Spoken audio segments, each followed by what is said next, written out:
대한민국 헌법에서 규정하고 있는 계엄의 조건은 헌법 제77조이랑 전시사변 이에 준하는 국가 비상사태에 있어서 병력으로서 군사상의 필요에 응하거나 공공의 안정질서를 유지할 필요가 있을 때만 법률이 정한 바에 의하여 계엄을 선포할 수 있게 되어 있습니다.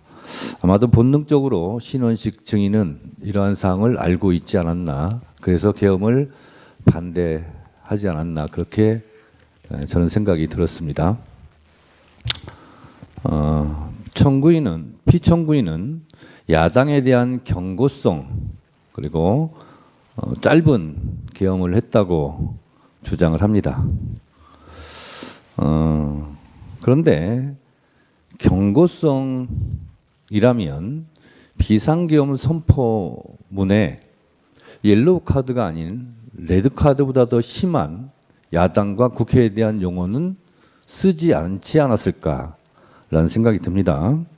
국회를 범죄자 집단의 소굴이라고 표현했고, 또 이게 야당을 지칭한 거라면 더 문제가 있을 텐데 국회 야당을 지칭한 걸로 보이는데요. 국민의 자유와 행복을 약탈하고 있는 폐악질을 일삼는 파렴치한 종북 반국가 세력을 일거에 척결하고자 계엄을 선포한다고 했습니다.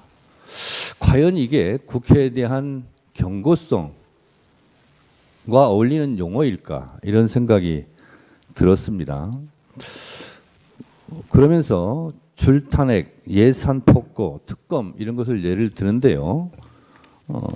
이 탄핵과 예산과 특검은 엄연한 대한민국 국가에서 헌법적으로 법률적으로 보장하고 있는 국회의 권한입니다.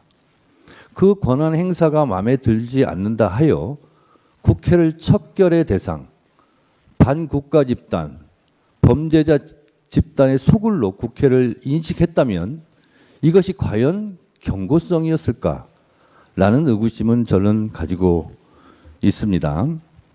국회에 대해서 줄탄핵 말씀하시는데, 국회에 있는 저로서는 늘 거부권이라는 말로 돌려보내드리고 싶습니다.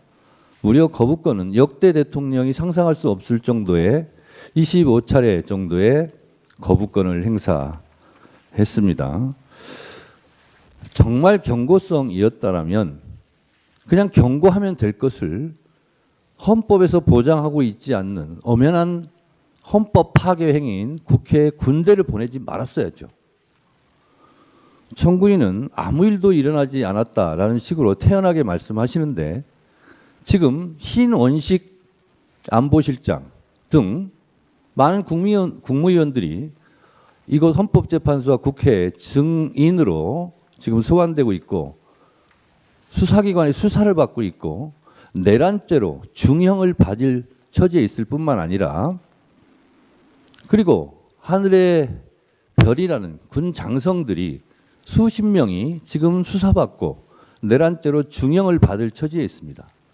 이것을 대통령 단 한 사람의 지시, 명령에 의해서 수행한 사람들이, 이렇게 수많은 사람들이 고통을 받고 있는데 이런 상황에서도 아무 일도 일어나지 않았다라고 말하는 인식에 저는 동의할 수 없고, 아무 일도 일어나지 않았다라고 말하기에 앞서 아무 일도 하지 말았어야죠.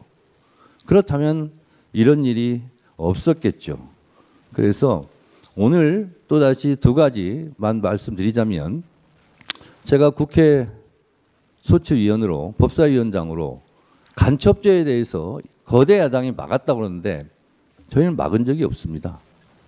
법안 소위나 그리고 법사위 전체회의에서 여러 가지 조정할 필요가 있고 좀 심사숙고할 필요가 있기 때문에 공청회 등 그런 수기 과정을 거치자라고 해서 지금 보류되어 있는 상태지, 야당이 결코 막았거나 이것이 간첩죄가 무산됐다거나 한 일이 없습니다. 그리고 아까 증언 과정에서 나왔다시피 초급 간부에 대한 국방 예산은 정부의 편성권을 갖고 있는 편성을 자체를 하지 않은 걸 가지고 야당의 책임을 떠넘기는 것은 참으로 비겁한 일이다, 이렇게 생각이 들어서 하나하나 팩트 체크도 진실이 드러나고 있는 만큼 또 야당에 대한 경고성 계엄은 결코 아니었다라는 생각이 저는 듭니다. 이상입니다.